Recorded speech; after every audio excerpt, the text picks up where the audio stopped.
با سلام.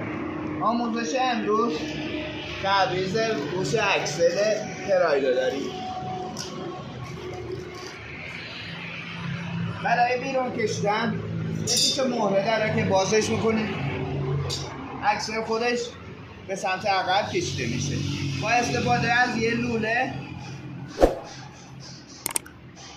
و چکش به راحتی این بوش بیرون میاد.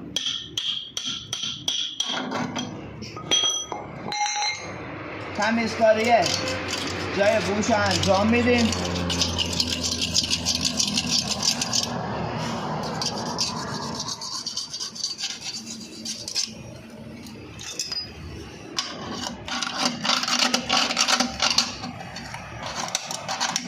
جرمی که داره کاملا تمیز شه.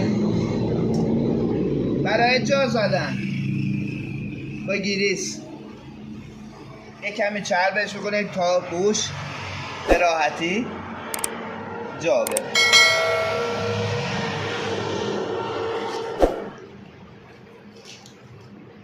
بوش نوع داریم سمت بزرگتر، این سمت بیرون میفته، کوچکتر سمت تو.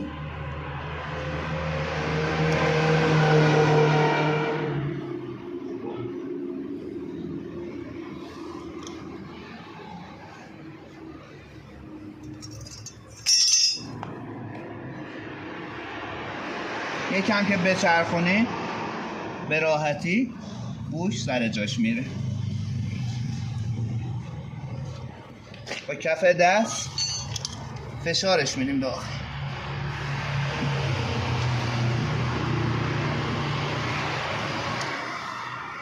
چند ضربه کوچیک با چکش به راحتی جا میره.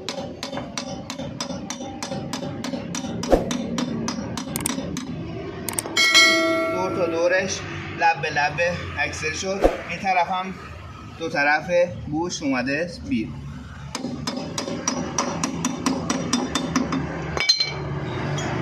اهرامی که قرار داده پشتش برای که جلو بایسته برش میداریم.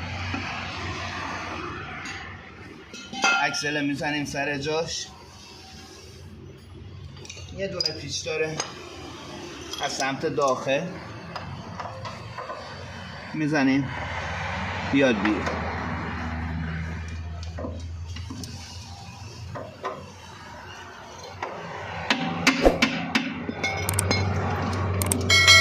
میزونش میکنیم دقیق باشه.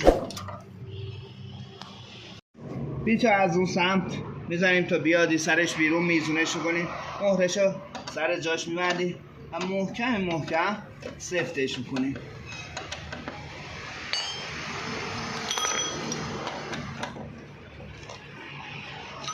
اون سمتش خودش یه جا گیر داره که پشت این پیچ و مهره را نگه میداره و نمیذاره به از این ورم به راحتی ما سفتش میکنیم با یه بوکس 17 و دست بوکس محکم سفتش میکنیم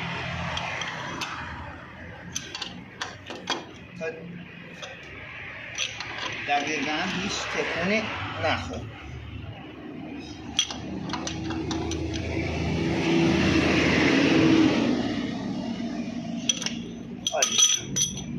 هیچ لقه‌ای دیگه اکسل نداره. پس این هم از آموزش تعویض گوش اکسل پراید. امیدوارم از این آموزش خوشتون اومده باشه.